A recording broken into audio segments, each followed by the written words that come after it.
Mateus capítulo 6, versículo 5. Vamos ler somente o versículo 5 por enquanto. A gente vai até o versículo 15, tá? E quando vocês orarem, não sejam como os hipócritas.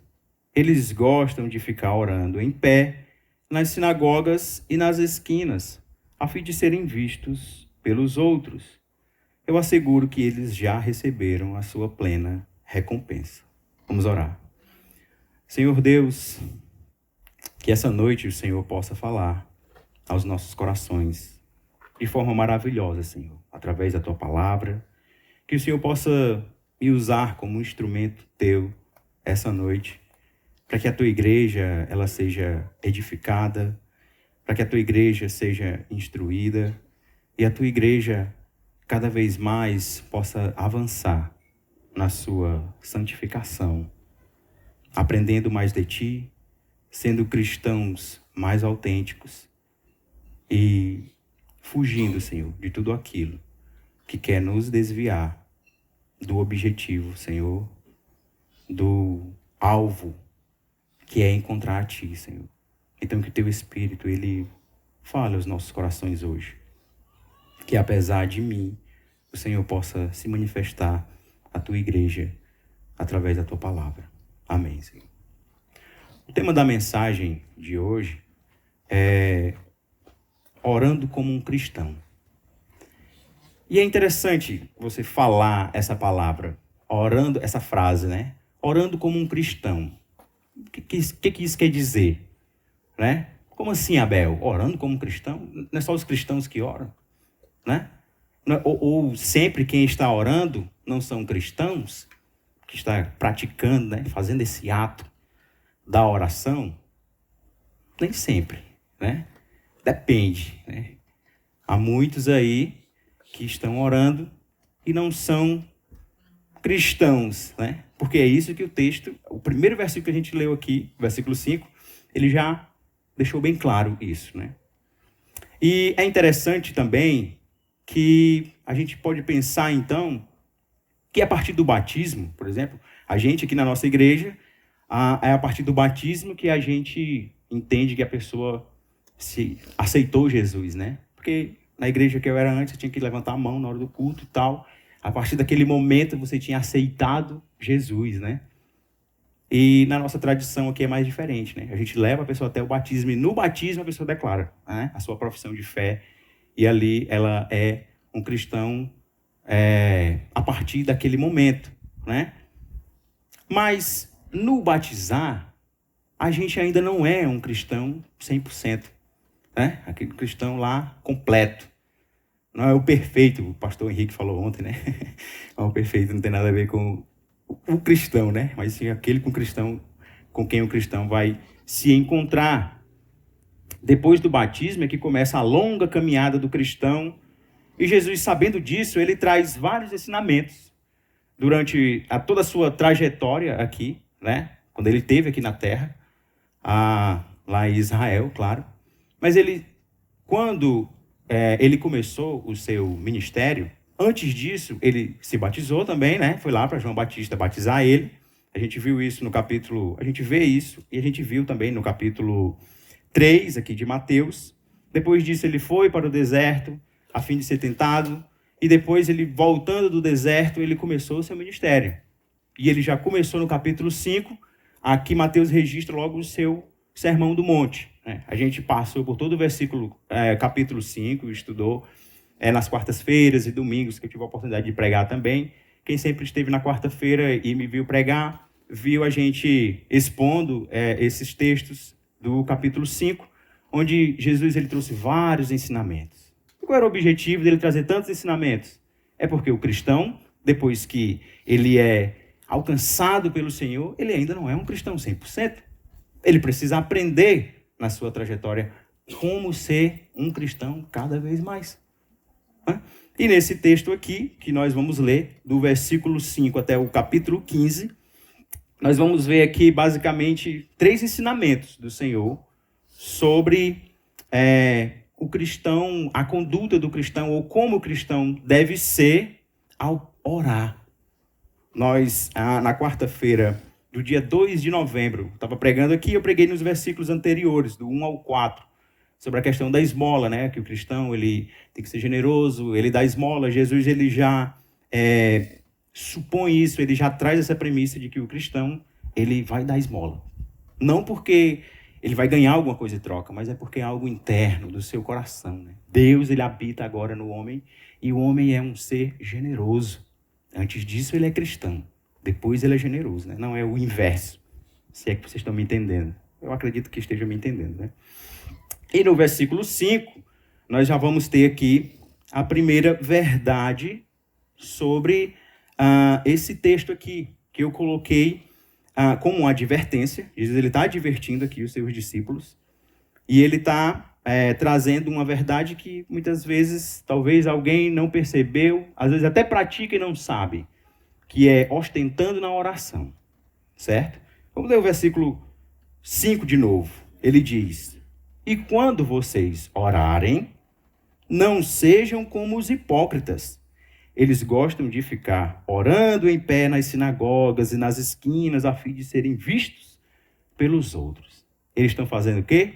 Ostentando na oração. E Jesus ele traz essa verdade para que nós tenhamos cuidado com isso. Ele diz, logo no início, quando vocês orarem. Jesus ele assume que o seu discípulo, que o cristão, ele faz o quê? Ele ora, certo? Ele ora. Faz parte do cristão. É como se fosse um membro do corpo do cristão. Orar, certo? E é interessante a gente observar também que essa questão da oração, falada aqui no versículo 5, sobre as esmolas, no versículo 2, e sobre o jejum, no versículo 16 em diante, eles estão ligados ao versículo 1 desse capítulo. Eu falei isso na outra exposição. No primeiro versículo ele diz assim, tenham cuidado de não praticar suas obras de justiça. Na piedade judaica, eles têm as suas obras de justiça, as três principais. São essas. Aqui a gente vai estudar nesse texto aqui. A primeira é a esmola, que a gente já estudou. A segunda, oração. E o terceiro, jejum. E Jesus traz esse ensinamento. Já no primeiro versículo, ele diz, olha, vocês têm cuidado para vocês não praticar as suas obras de justiça. Na NVI, ele coloca entre aspas, eu não sei se aí coloca também, ele coloca entre uma aspinha assim, porque é uma citação que Jesus está fazendo de algo que já estava lá no conhecimento dos judeus, as suas obras de justiça, as suas principais obras da piedade, dar esmolas, orar e jejuar. E Jesus, ele traz esse alerta aqui, sobre a questão da oração. Ele diz que os seus discípulos, eles oram, certo? Mas eles precisam ter cuidado com uma coisa. Ele proíbe a oração de hipócritas. Ou a oração hipócrita. Ele proíbe. Ele está dizendo aqui, não sejam como os hipócritas. Não orem como os hipócritas. O que os hipócritas fazem? E uma coisa, quando eu estava expondo aqui os primeiros versículos, eu perguntei para os irmãos na quarta-feira, porque na quarta-feira a gente tem mais essa liberdade de interagir. Eu perguntei o que os irmãos entendiam sobre hipócrita. E alguns irmãos falaram os políticos, né? O Sildão ele falou político era hipócrita. Aí outros falaram, porque diz que faz uma coisa, mas não cumpre, é o hipócrita. E realmente no nosso contexto brasileiro, português, né? Idade moderna, o hipócrita, a gente já remete logo a isso. O cara é o hipócrita, né? Ele fala, mas não faz. Para o pessoal dessa época aqui, o hipócrita estava muito ligado à questão a palavra hipócrita, né? No grego antigo, o hipócrita, para ele, era um ator. Né? O cara que estava lá no palco fazendo a apresentação, o nome lá no grego, traduzindo para nós, é a palavra hipócrita, certo? Então, o hipócrita era um ator. E aqui, nos primeiros séculos, eles usam o hipócrita, já começam a usar com essas ideias. Por quê?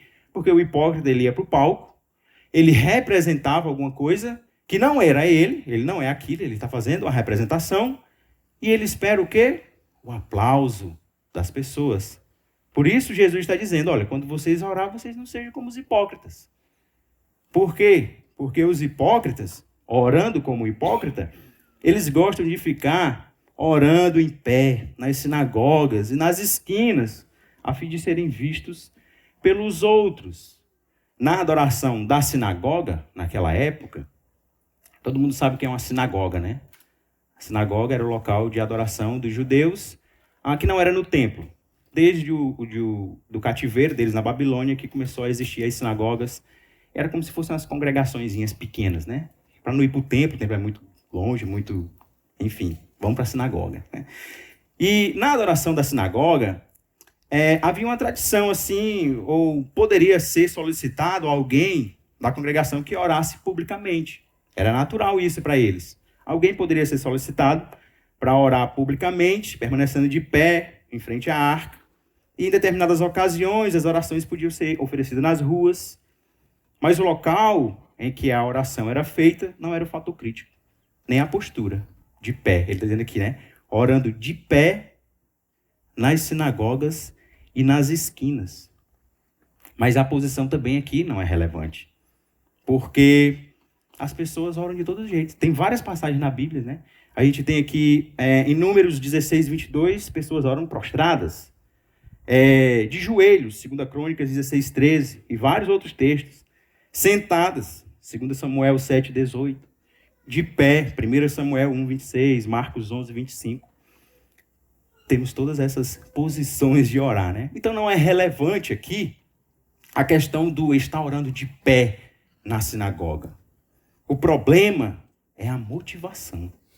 A motivação dessa pessoa que está orando, né? A motivação qual é? O que o hipócrita quer? Ser visto pelos outros. Esse era o problema, certo? E Jesus, ele está alertando que cristãos, eles não oram para ser visto pelos outros, com esse objetivo, com essa motivação. Porque a recompensa é a mesma de quem dá esmola para todo mundo ver e toca suas trombetas, né? Já recebeu a recompensa.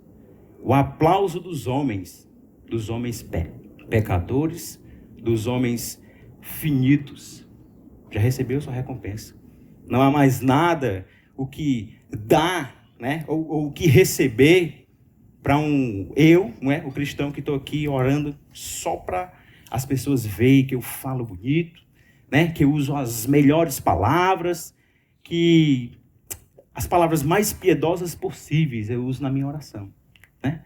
Esperando que as pessoas ouçam e que oração bonita, né? Ora bem, rapaz, vamos pedir o irmão Abel para orar, porque ora bem só. E aí, essa é a máxima de recompensa que a gente recebe quando a motivação da nossa oração em público é errada, né? Os aplausos da criatura, os aplausos do homem, a aprovação do homem, criatura, criação, e a reprovação do Criador. Que triste, né? Tão bonito, orando alto, com palavras belas, e o Senhor nem ouve, nem atende, nem recompensará essa oração. E aí o Senhor chama a gente a atenção a esse problema, o problema de orar esperando uma recompensa dos homens. No resto do versículo ele diz, eu asseguro que eles já receberam a sua plena recompensa. Plena no sentido de completo, né? Tudo que você poderia receber, você já recebeu. E nada mais além disso. Que forte, né? Jesus, ele nos alertar que a oração, que é algo ali que faz parte da gente, né? Assim como ser piedoso, assim como ser amoroso, a oração também, ela é um membro do nosso corpo ali que a gente não consegue separar. Mas até a oração da gente, a nossa motivação, ela precisa ser observada, né? E a pergunta, é só esse problema, Abel, que pode haver nessa questão da nossa oração? É só isso que a gente tem que observar quanto a orar? Certamente não, né? Vamos ver aqui o versículo 8. Desculpa, é o versículo 7. O versículo 7 aqui, ele já vai trazer o segundo ensinamento de Jesus para nós, a segunda verdade do nosso sermão, que é orando como um pagão. Jesus ele também alerta para isso, para não orarmos como um pagão. Vamos ler aqui o versículo 7. Depois a gente volta para o versículo 6. Ele diz, no versículo 7. E quando orarem, não fiquem sempre repetindo a mesma coisa, como fazem os pagãos. Eles pensam que por muito falarem, serão ouvidos. Muitos argumentam que, enquanto o versículo 5, né, ele adverte contra a prática de oração dos judeus, né, está dizendo ali, né, não é para orar como os judeus. E os versículos 7 alertam contra a prática da oração dos gentios. O pessoal argumenta sobre isso. Não, os gentios oram desse jeito, uma oração repetida e tal, como pagãos, eles dizem que, e o versículo 5 está falando contra a oração dos judeus, que oram em pé, nas sinagogas e tal, dessa forma. Mas não é só isso. Porque todo grupo de religiosos acolhe alguns que fazem orações repetitivas, né? Tanto os judeus, como os gentios lá nas suas religiões pagãs, como vários, até o nosso aqui, né? De vez em quando a gente encontra uns que oram a mesma coisa sempre, né? E aí, a gente, no nosso dia a dia, é muito fácil da gente, quando fala em oração repetitiva, pensar logo na oração da igreja romana, por exemplo, né?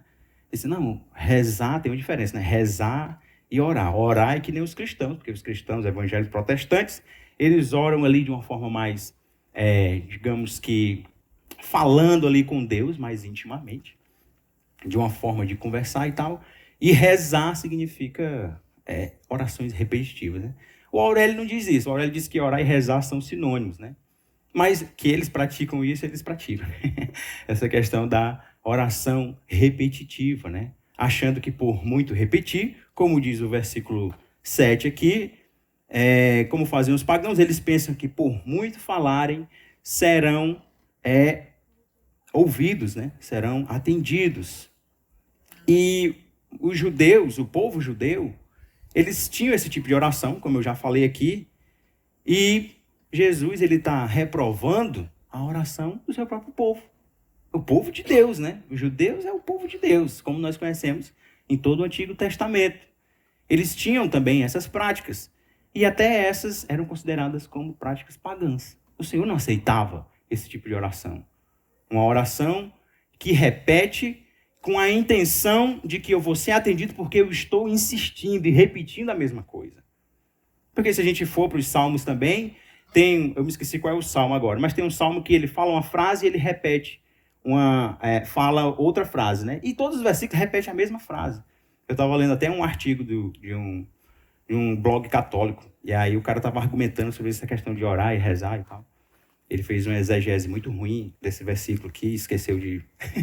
ignorou umas palavras no grego original aqui. Mas, enfim, ele usou esse salmo como argumento de que a gente pode repetir, né? A mesma coisa, pedir a mesma coisa. E, em parte, nós podemos.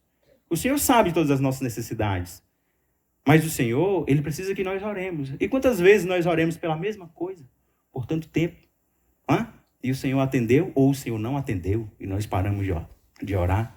Mas o fato é que a reprovação é pela motivação. Você repete a mesma coisa até ser atendido. Esse é o problema que Jesus está trazendo aqui, né? O ponto de Jesus é que seus discípulos deviam evitar as orações sem sentido e repetitivas, pensando que são mais eficazes. Esses balbúcios sem reflexão também podem ocorrer em orações litúrgicas, nas nossas orações aqui, né? Porque a oração sem sentido, ela não necessariamente precisa ser uma oração que repete a mesma coisa. Depende da motivação do nosso coração. Como está o nosso coração? E aí a nossa oração vai ser uma oração eficaz ou uma oração sem sentido, que não será atendido. Jesus ele traz esse alerta para nós, para que nós entendamos isso e nós prossigamos e consigamos orar como convém, como devemos orar, não é? E a pergunta, Abel, como a gente deve orar então? devorar o Pai Nosso, a gente vai ler aqui mais na frente, é o Pai Nosso que é a oração correta, não é? Como que eu devorar? Eu devorar só escondido? Eu devorar só comigo aqui, no meu subconsciente? Como que eu devorar? No terceiro ensinamento aqui do nosso texto, Jesus ele vai nos dizer que nós devemos, e é o título da nossa mensagem, orar como cristãos. A terceira verdade é, oremos como cristãos. Vamos ler o versículo 6 aqui.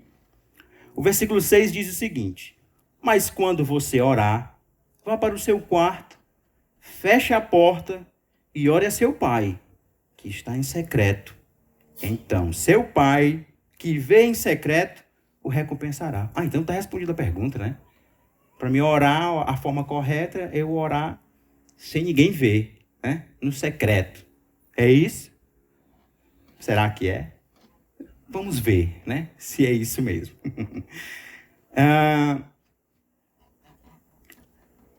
Jesus, ele, na verdade, ele traz aqui nessa antítese, e antítese é a gente falar Jesus falar uma coisa e depois falar outra, né? No capítulo 5, a gente teve muito isso, né?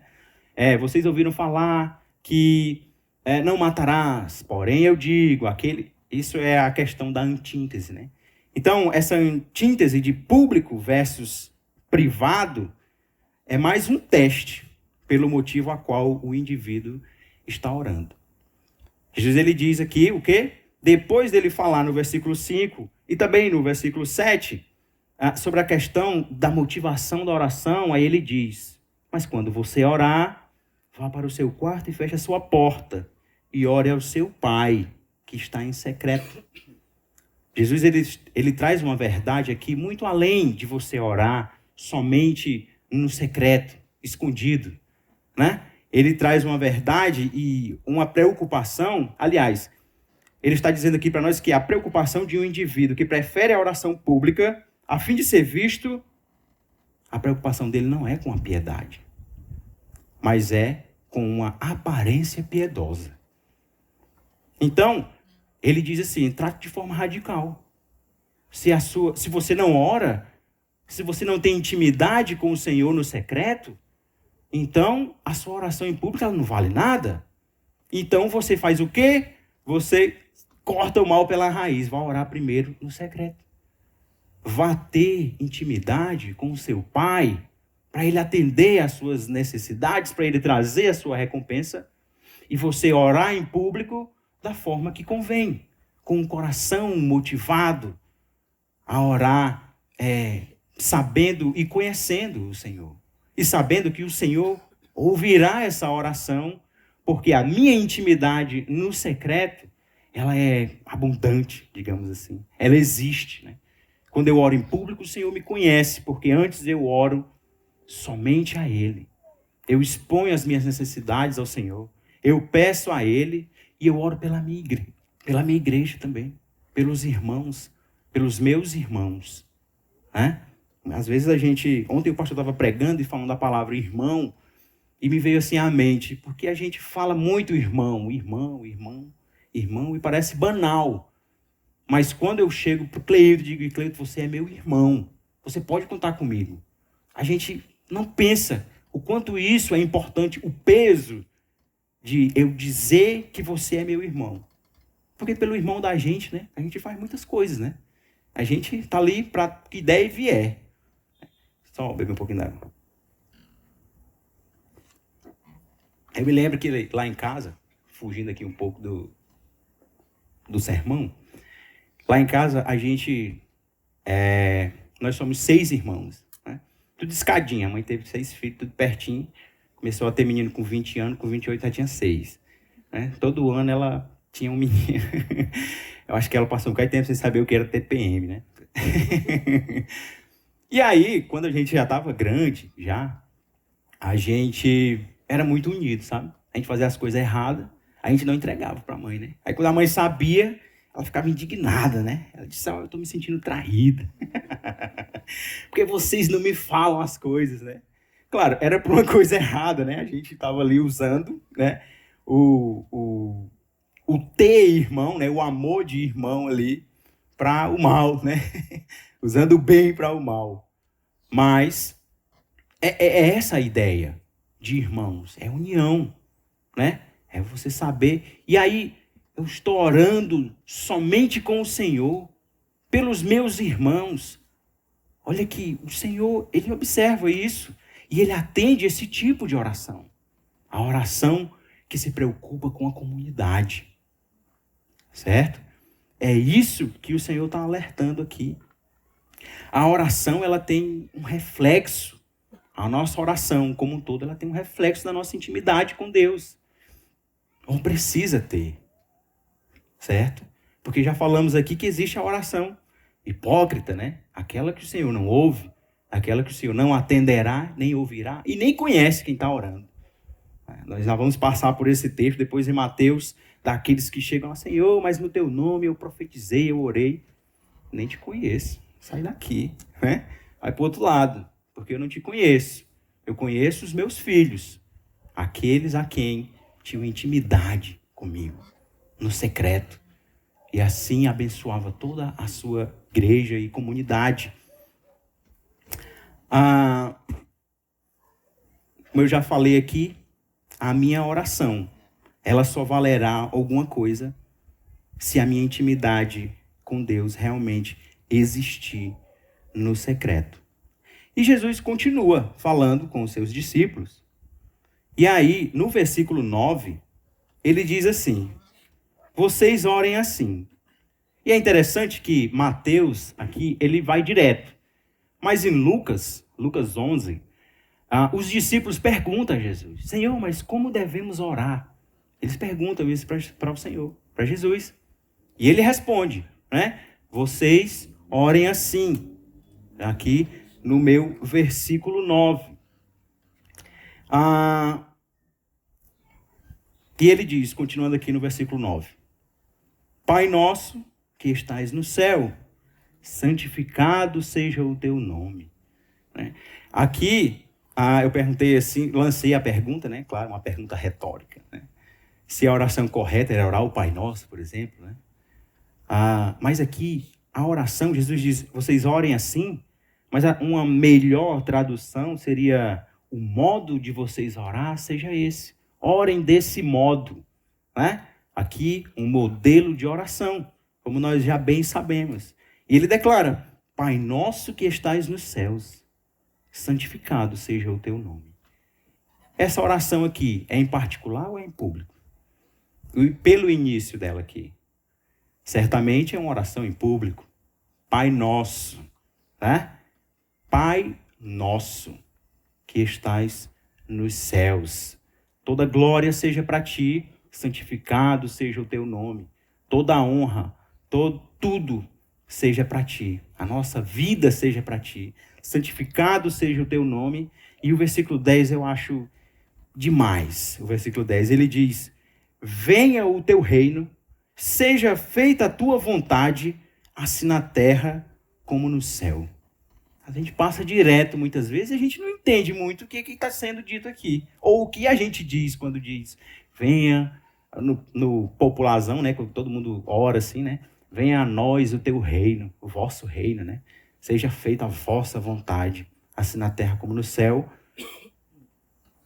Eu toda vida eu fico com vontade de falar isso.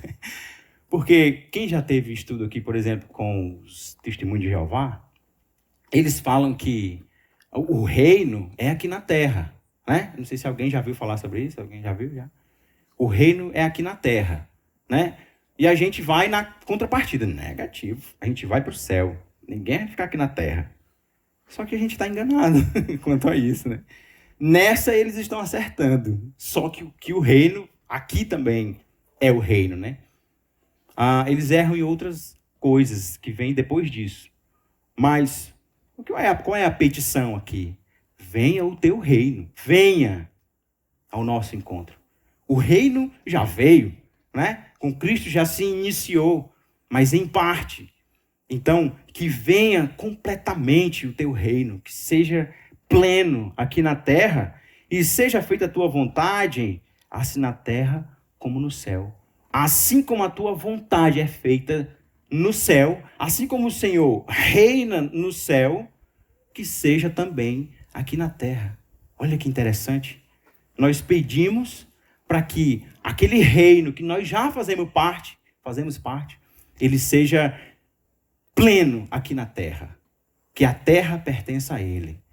Eu li lá em Apocalipse que novo céu e nova terra. A cidade de Deus descendo e para os homens, né?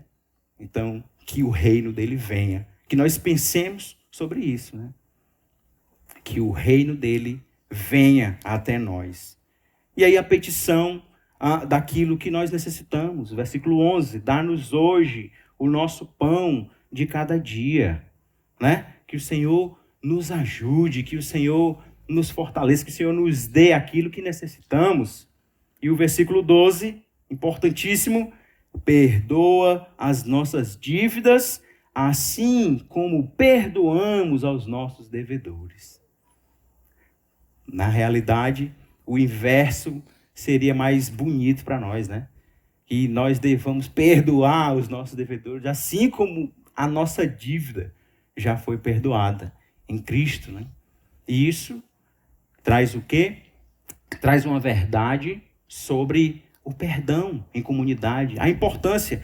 Pulando aqui para o versículo 14, ele diz assim, pois se perdoarem as ofensas uns dos outros, o Pai Celestial também perdoará vocês.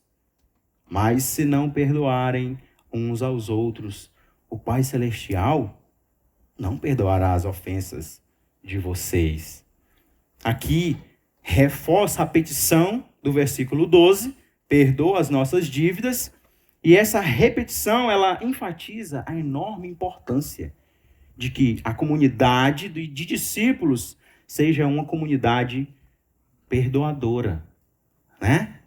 Para que as suas orações elas sejam eficazes. Então, no meio de crentes que oram ao Senhor da forma correta, que têm uma intimidade com o Senhor nas suas orações, eles precisam ser o quê? Perdoadores. Guardar mágoa por qualquer motivo. Aliás, guardar mágoa vai ser sempre por qualquer motivo. Porque se você olhar para o seu coração e você entender o quanto você foi perdoado, não há como você não perdoar o seu próximo. As dívidas do seu próximo. Não há como não perdoar. O versículo 13 ele diz, e não nos deixe cair em tentação, mas livra-nos do mal. Essa oração, essas palavras, elas precisam fazer parte das nossas orações diárias. Toda hora que formos orar, nós precisamos pedir isso ao Senhor, para não cairmos nas tentações. Por quê? Porque as tentações vêm todo dia, toda hora. É a música do pecado, do pecado. A música do Thales, né? Todo dia o pecado vem, né? E todo dia vem.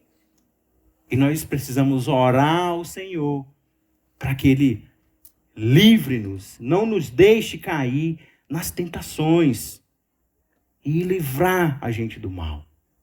Não é? Por quê? Porque teu é o reino, o poder e a glória para sempre. Amém. A declaração final do nosso modo de orar, ela deve sempre exaltar o Senhor e entender que Ele é que nos dá todas as coisas. Ele atende a oração do homem que ora com o seu coração contrito, né? Com o seu coração disposto a se abrir e se derramar diante do Senhor. O crente, o cristão verdadeiro, ele ora dessa forma. Um cristão saudável, ora. E se todos têm esse cuidado, certamente viveremos em uma comunidade saudável, que ora uns pelos outros, como eu já falei aqui. E o Senhor atende e recompensa as nossas orações. O Senhor atende as nossas orações.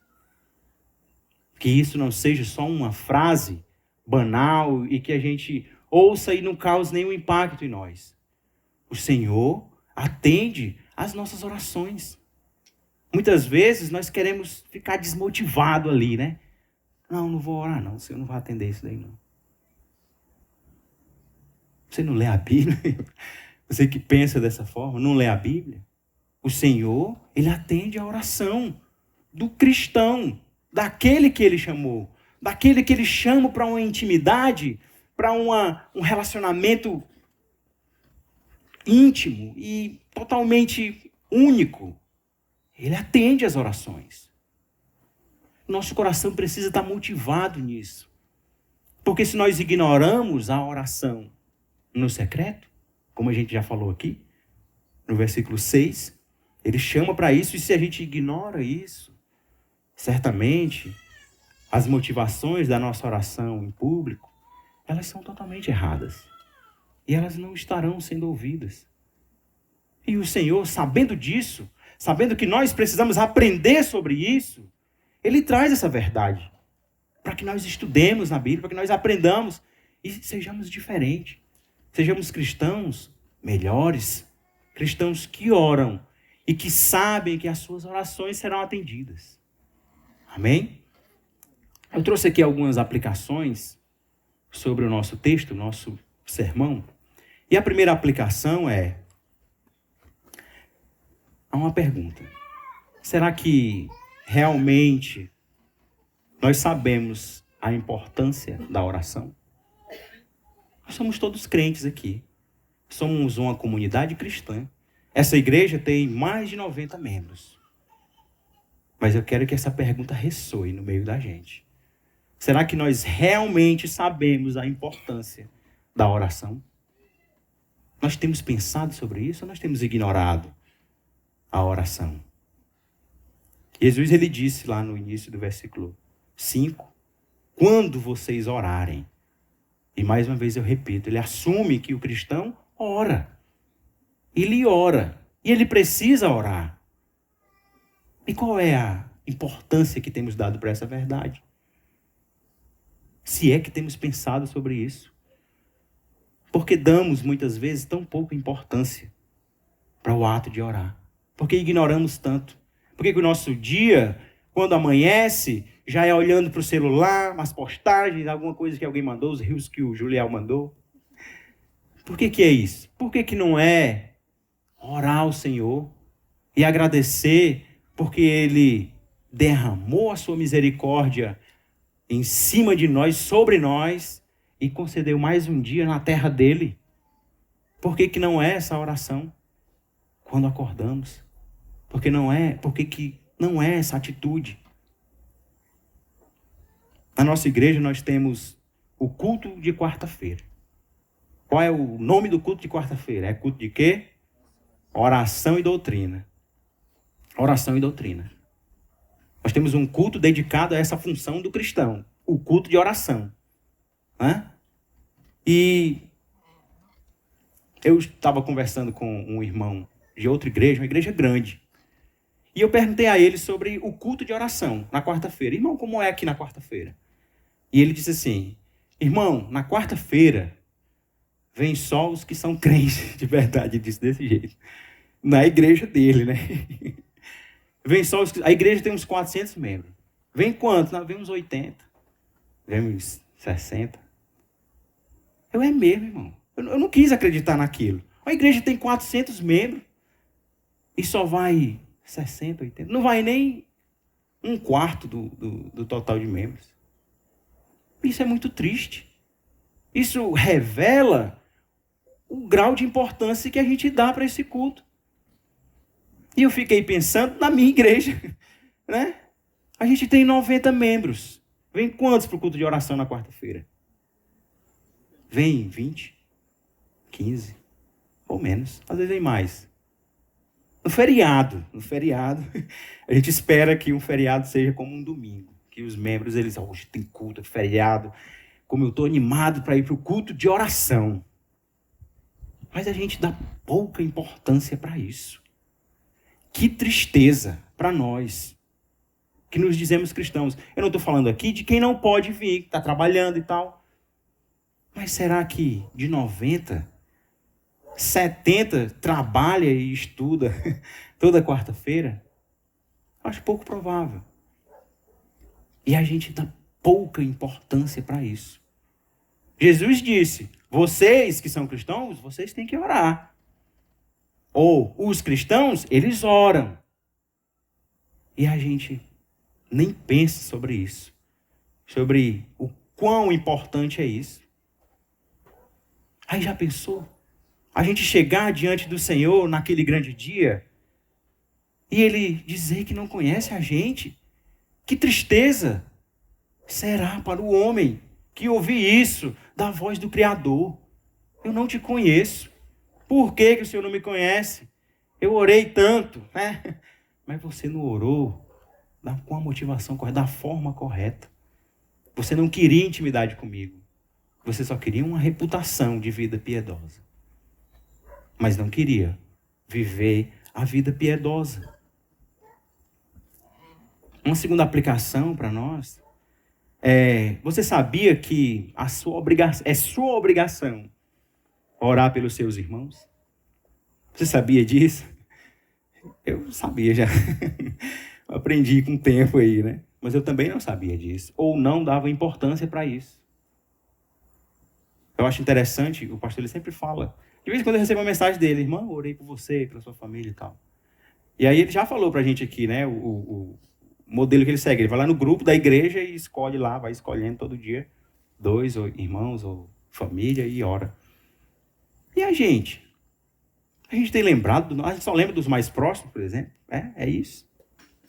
A gente precisa lembrar de todos os irmãos da nossa comunidade. De que eles precisam de oração. E de que eu preciso também de oração. Eu sei que vai ter alguém orando por mim. E quando uns oram pelos outros, as necessidades são atendidas. O Senhor vê o amor da comunidade. E essa comunidade, ela cresce no Senhor. Ela cresce. Então que nós, a partir de hoje, nós tenhamos essa mentalidade. De que para eu ser cristão, uma das premissas que precisam estar ali, é um membro do meu corpo, está intrínseco a ser cristão, é orar. Orar ao Senhor. Orar em público pelos irmãos. Tudo isso com a motivação correta. Amém? Vamos orar.